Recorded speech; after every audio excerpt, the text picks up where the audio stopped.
Parkinson's disease. It is a disorder of brain that affects movement of body part, including tremors. Trimmers का मतलब होता है involuntary और uncontrolled movement of body parts. Parkinson's disease appears hereditary in some cases and it traced genetic variant to some extent. Parkinson's disease hereditary भी हो सकता है और कुछ हद तक ये जेनेटिक भी देखा गया है. Many people with Parkinson's disease note that prior to experiencing stiffness, tremors, they had sleep problems, constipation, loss of smell and restless leg, while some of these symptoms may also occur with normal aging. Parkinson disease के शुरुआत में देखा गया है कि muscles में जकड़न शुरू हो जाता है, ट्रिमर शुरू हो जाता है, लोगों को स्लिप प्रॉब्लम होता है, कंस्टिपेशन, स्मेल गायब हो जाता है, रेस्टलेस लेग होता है और पार्किंसंस डिजीज़ का कुछ सिम्टम्स एज के साथ साथ बढ़ते जाता है. Now clinical manifestation of Parkinson's disease. अब हम लोग साइन और सिम्टम्स देखेंगे.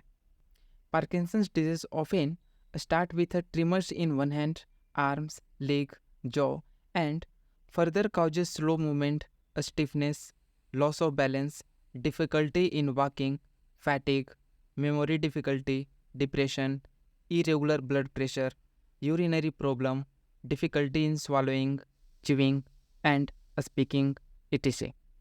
पार्किंसंस डिजीज ट्रिमर्स से शुरू होता है.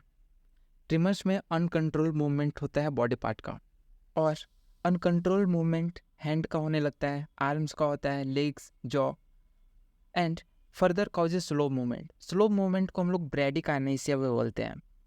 स्टिफनेस, मसल्स में जकड़न आ जाता है, लॉस ऑफ बैलेंस, चलने टहलने में बैलेंस नहीं मिलता है, डिफ़िकल्टी इन वॉकिंग, टहलने में उनको प्रॉब्लम होता है, फैटिक, थका थका सा महसूस होता है, मेमोरी डिफ़िकल्टी भी होने लगता है, डिप्रेशन होने लगता है, इरेगुलर बीपी, सडनली बीपी बढ़ जाएगा और सडनली बीपी फॉल भी कर जाता है, उनको यूरिनरी प्रॉब्लम होने लगता है, यूरिन आउटपुट डिक्रीज हो जाता है, डिफ़िकल्टी इन स्वालोइंग, स्वालोइंग करने में भी डिफ़िकल्टी होता है, स्विंग करने में डिफ़िकल्टी होने लगता है. Causes of Parkinson's disease.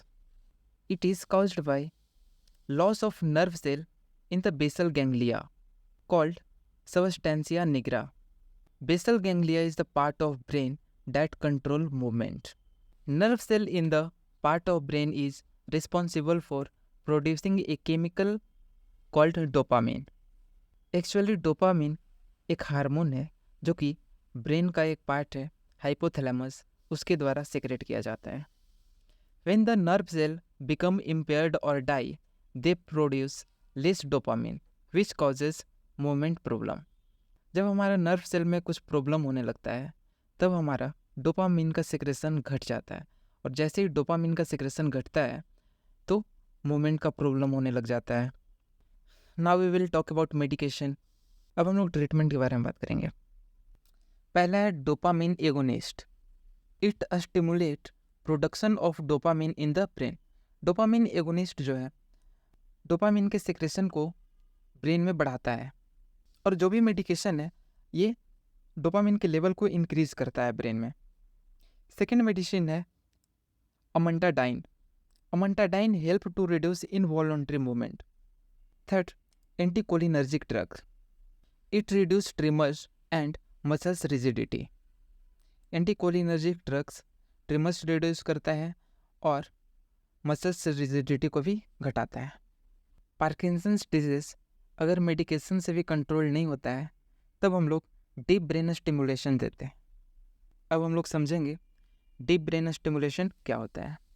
For people with Parkinson's disease who do not respond well to medication. ऐसे लोग जो पार्किंसंस डिजीज से पीड़ित हैं और उनको मेडिकेशन से कंट्रोल में नहीं हो रहा है तब हम लोग डीप ब्रेन स्टिमुलेशन देते हैं. Actually deep brain stimulation is a surgical procedure. During a surgical procedure, a doctor implants electrode into the part of brain and connects them to a small electrical device implanted in the chest. The device and electrode painlessly stimulate specific areas in the brain that control movement in a way that may help stop many of the movement related symptoms of Parkinson's such as tremors, slowness of movement and the rigidity. Deep brain stimulation एक surgical procedure है। इसमें एक electrical device को chest में implant कर दिया जाता है और उसके इलेक्ट्रोड को ब्रेन तक कनेक्ट कर दिया जाता है। एक्चुअली पार्किंसंस डिजीज जो होता है ये डोपामिन के सिक्रेशन के घटने की वजह से होता है। अब डोपामिन का घटने का रीज़न क्या है? एक्चुअली हमारा ब्रेन का नर्व सेल्स है वो डोपामिन को सिक्रेट करता है। तो नर्व सेल जब डैमेज होता है, जैसे हेड इंजरी की वजह से या फिर इन्वायरमेंटल फैक्टर है ब्रेन के सेल्स को डैमेज होने का, वो क्या करता है कि डोपामिन को सिक्रेशन को कम कर देता है। हम लोगों को डोपामिन के सिक्रेशन को बढ़ाना है, तो कैसे बढ़ेगा? डोपामिन को हम लोग बोलते हैं happy hormone. It result in feeling of pleaser. Dopamine is a neurotransmitter made in the brain. ये एक न्यूरोट्रांसमीटर की तरह वर्क करता है जो कि ब्रेन में बनता है। और डोपामिन कहाँ से सिक्रेट होता है? ये हाइपोथैलेमस से सिक्रेट होता है। It play a role as a reward centre and in many body function including memory, movement, motivation, mood and attention. Dopamine अलग अलग रोल प्ले करता है, जैसे हमारे बहुत सारे बॉडी फंक्शन को कंट्रोल करता है, जैसे memory, movement, motivation etc. Dopamine act as a chemical messenger communicating message between the nerve cell in the brain and the body. Dopamine का काम है हमारे हर एक बॉडी पार्ट तक सिग्नल पहुंचाना। It is totally about the Parkinson's disease. Thank you so much.